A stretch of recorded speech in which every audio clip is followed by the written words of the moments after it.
My name is Leo, and I've always been drawn to the broken places. It's not a hobby, it's a compulsion. While my friends were out partying in college, I was mapping out routes into derelict factories and forgotten asylums. I document them, photograph them. I suppose it's a way of remembering things everyone else wants to forget. But St. Ignatius Hospital. St. Ignatius was different. It wasn't a place you just documented. It was a place that documented you back. It was a hulking monument of crumbling red brick and boarded-up windows on the outskirts of the city, a relic from the early 1900s that had been closed for over 30 years due to a mix of budget cuts and a series of, well, no one ever really confirmed what. The official reports cited structural decay, but the urban exploration forums were full of darker whispers, failed experimental treatments, a typhoid outbreak the staff couldn't contain, and rumors of a specific wing, Ward 7, where certain, difficult, patients were sent and never seen again. My friend Maya and I had planned the trip for weeks.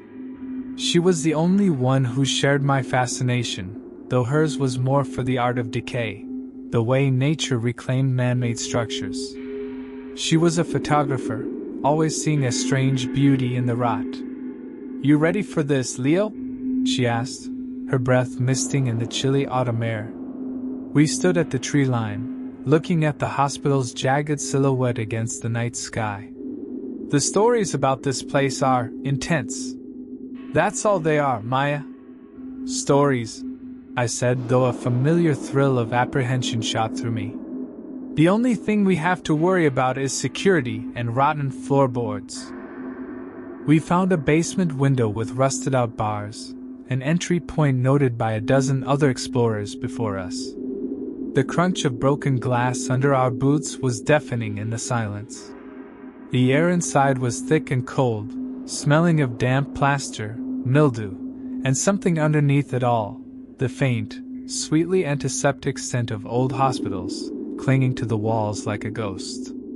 Our flashlights cut beams through the profound darkness. We were in a main hallway. Gurneys lay on their sides like skeletal remains. Filing cabinets were spilled open, their contents, patient records, charts, X-rays, scattered across the flooded floor like fragile leaves. "This is incredible," Maya whispered, her camera shutter clicking rapidly, capturing the eerie stillness. We moved slowly, our lights dancing over faded posters about hygiene and visiting hours. Doors hung crookedly on their hinges, revealing dark rooms filled with broken furniture and medical debris. The silence was the deepest I had ever experienced. It was a vacuum, absorbing all sound. Then, we found the main staircase. And that's when we heard it. It was the faint, metallic squeak of something on wheels. We both froze, our flashlight beams snapping toward the top of the stairs. The sound stopped. "Rats?" Maya whispered, her voice tight. "Big rats," I muttered back, my heart starting to thud. We continued up, the stairs groaning in protest under our weight. The second floor was more of the same, but the atmosphere felt heavier, more oppressive. The rooms here were patient rooms, some still made with stained, thin mattresses. It was on this floor we saw the first of the symbols. Maya's light caught it on a wall at the end of the hall. A large, crude circle had been drawn in what looked like black paint or charcoal. Inside it was a series of jagged, intersecting lines that made my eyes hurt to look at. It felt angry, desperate. "What the hell is that?" Maya said, zooming in with her camera. "Some kind of gang tag?" "Doesn't look like any tag I've ever seen," I said, moving closer.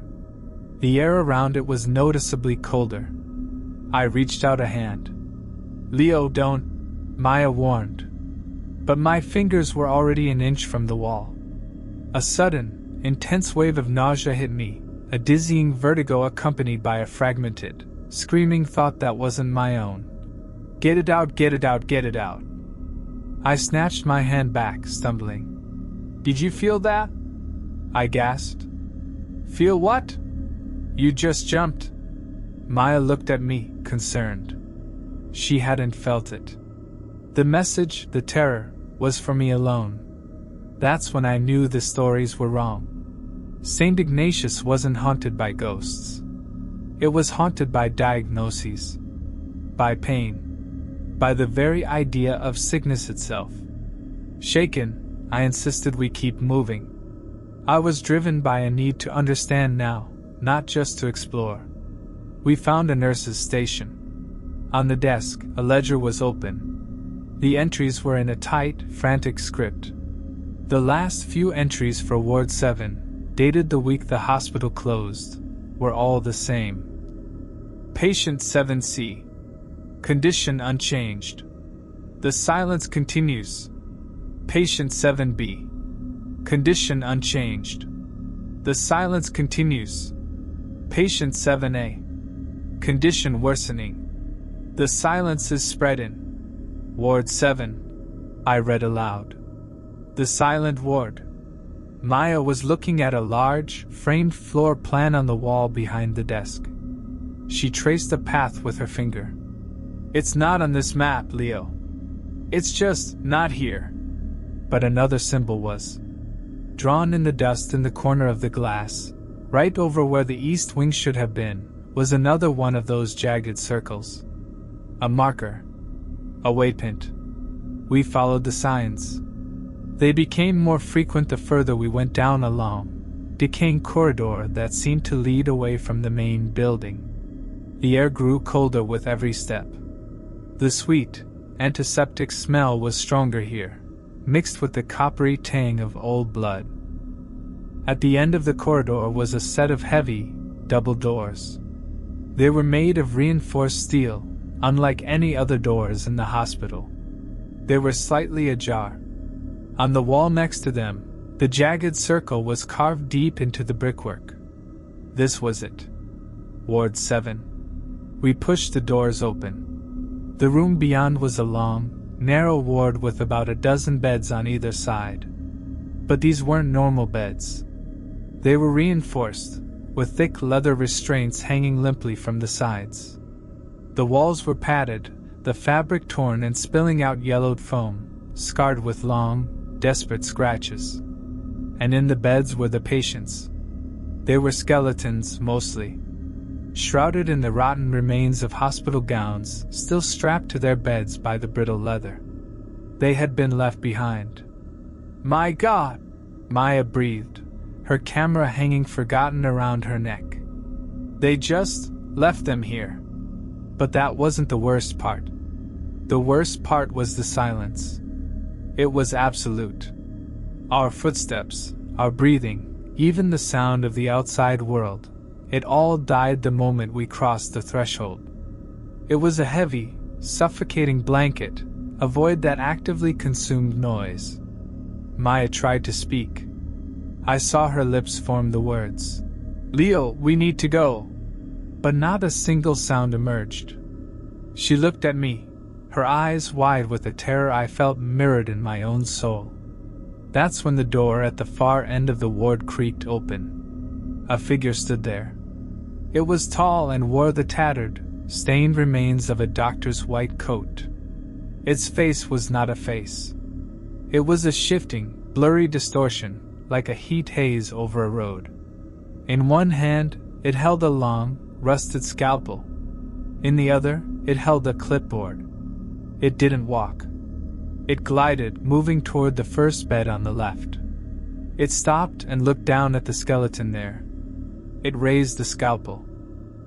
And though no sound could exist in that room, a scream of pure, psychic agony erupted directly inside my mind. It was the sound of the patient, long dead, their terror somehow preserved and now being replayed, over and over by this thing. This keeper of the silence. This embodiment of futile diagnosis and endless, torturous treatment. It was making its rounds. It moved to the next bed. Another internal scream, a different pitch of agony, tore through my head. I clutched my temples, sinking to my knees.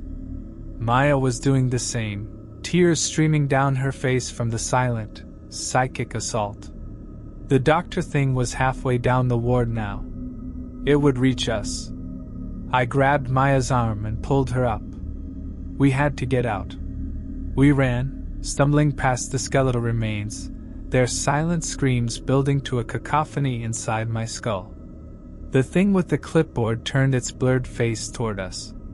It didn't chase. It simply pointed a long, thin finger in our direction. The silence broke. But not with sound. With pressure. A wave of pure, concentrated illness slammed into us. I felt a fever burn through my veins. My throat constricted with strep. A migraine, sharp and blinding, exploded behind my eyes. Maya vomited next to me, her body convulsing with a sudden, violent flu. It was diagnosing us. Prescribing its horror. We crashed through the double doors, back into the main corridor. The physical symptoms faded slightly, but the psychic echo of those screams stayed with us. We didn't stop running until we were out of the basement window, collapsing onto the cold grass, gasping the clean night air. We never went back. We never spoke about it to anyone else. Who would believe us? But Street Ignatius didn't let us go that easily. A week later, Maya developed a real, inexplicable fever that lasted for days. The doctors found nothing wrong. It just vanished as suddenly as it appeared. For me, it's the silence. Not just any silence. A specific, heavy, waiting silence. Sometimes, when my apartment is too quiet, when the world outside holds its breath, I hear it. The faintest squeak of a wheel. The rustle of a starched coat. And sometimes, just before I fall asleep, a clear, clinical thought enters my mind, one that isn't my own. It's a single word, followed by a profound, chilling sense of observation. It simply says, chronic.